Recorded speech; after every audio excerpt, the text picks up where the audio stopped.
What if Europe's first empires were not built by kings or armies, but by ordinary people struggling to survive? Long before crowns, borders, and cities, survival shaped the path to power. Before monarchs, standing armies, or large cities existed, Europe was home to small communities focused entirely on survival. This is Mr. M. Historian, guiding you through the story of how Europe's earliest communities transformed from survival-focused groups into the first organized societies. We'll explore their strategies, innovations, and how human ingenuity gradually laid the foundations for empire. Around 10,000 BCE, as the Ice Age ended, people across Britain, France, and Central Europe relied on hunting, fishing, and seasonal gathering to sustain themselves. Life was uncertain. Winters were harsh, food was unpredictable, and the natural environment constantly changed. Gradually, some communities became more organized and influential, setting the stage for Europe's earliest centers of power. Following the Ice Age, human communities faced repeated challenges. Between 900 and 700 BCE, early settlements appeared in the Balkans and southern Europe as people began experimenting with farming and animal domestication. Villages were often established near rivers such as the Danube and the Rhone, where fertile soil and reliable water sources supported long-term living. Cooperation became essential. Shared tools, labor, and knowledge slowly transformed temporary camps into permanent communities. These early villages formed the foundation for more complex social organization. In northern and western Europe, including modern Britain, France, and Germany, permanent settlements developed later. By around 6000 BCE, people settled in forested regions rich in rivers and lakes. Leadership was practical rather than formal. Elders, hunters, and skilled individuals guided decisions based on experience and survival needs. As populations grew and resources became more limited, certain leaders gained greater control over food supplies, land, and essential tools. By 5000 to 4000 BCE, this control marked the emergence of early central authority and more structured forms of governance. Trade became a major source of influence across Europe. Between 4500 and 3500 BCE, communities across Central Europe, the Balkans, and Scandinavia exchanged metals, pottery, amber, and obsidian over long distances. The introduction of copper, followed by bronze, transformed tools, weapons, and construction techniques. Communities that controlled access to these resources gained power and often extended their influence over neighboring settlements. Trade was not only economic. It allowed ideas, technologies, and knowledge to spread more rapidly across the continent. As influence expanded, competition followed. By 3500 to 3000 BCE, some settlements began building defensive structures such as palisades and fortified walls to protect resources and territory. In regions like Britain, Central Europe, and along the Danube, leaders formed alliances that united multiple villages under shared authority. These alliances can be considered Europe's earliest empires, formed through necessity, strategy, and leadership rather than royal bloodlines.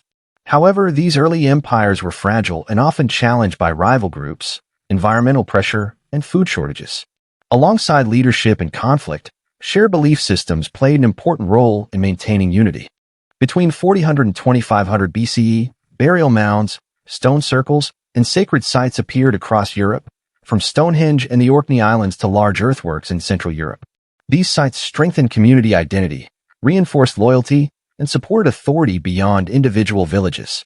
Without shared rituals and traditions, maintaining control across wider regions would have been difficult.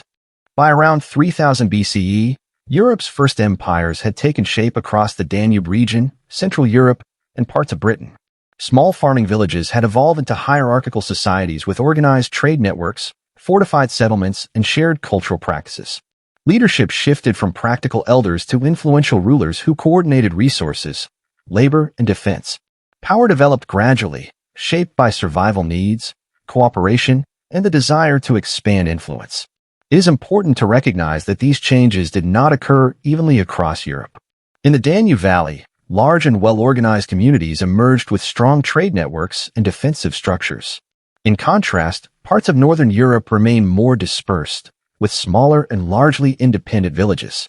Geography, climate, and access to resources influenced how quickly different regions developed. Some areas became centers of innovation, while others remained focused on basic survival.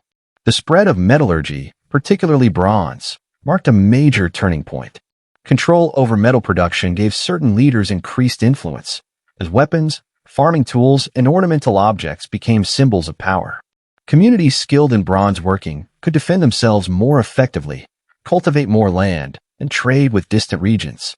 This technological advantage strengthened leadership and accelerated the rise of organized political systems.